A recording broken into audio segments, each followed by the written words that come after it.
شهید روناهی ریامنه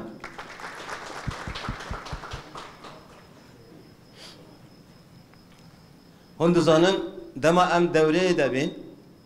سالوگرا 12 یا روجاوی باکور هلات سوریه چه بی ام دوباره ذات ما پیروز باهیا وکیل ام دوباره بنوی دوره نوی گروه آخوا دوباره وی شورش پیروز دکن و سرکفتنی دخوازن دیسا ذاتن اف گروه هفتی و دیامینه هند زانش بریا دو روزا دیسا قرار قدخین هفدیتن گرتن ایش خواستن هفدیتن اکتنینه اما اف ها بیره قرار سر قرار دگیرن اوه نزدیک 2 سالایه 6 ماه 3 ماه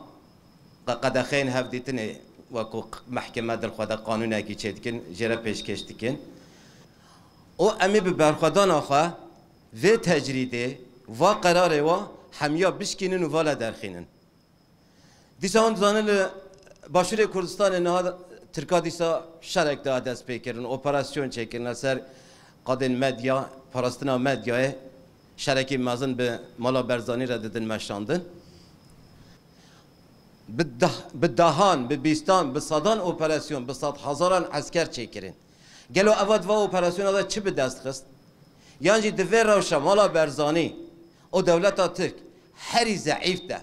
آلیه آبوری ده آلیه سیاسی ده آلیه نامنتوی ده روشا و هری خراب ده اوه اپراسیون به 1000 عسکر و نظانم چن و ارتش و علی قبطیر و قیامت لباشوری کردستانی چما و اپراسیونت ماشینن یک آرمان جواهیه او جی دزانن بسر ناکوین یعنی دزانن او آرمان جواب پیک نایه اما آرمان جوایا سره که ویداوی گرست فکرم هیویا ما بشکینن ما بوستینن بکرخینن مثلا اف هفدیتنن قداخه درش کرنه 3 ماه درش دکن 6 ماه درش دکن دوباره درش دکن اما او تشتاکی جبیر دکن او تشتاکی جبیر دکن نزانن هزا نزانن کینا 5000 سال یا کردا به فلسفه سروکاتی هاتیه سقا کرن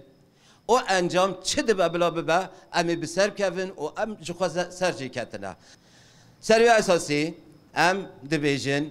بجی سروکاپو بجی سروکاپو بجی سروکاپو بجی سروکاپو بجی سروکاپو سروک شیام نوبا سروک شیام نوبا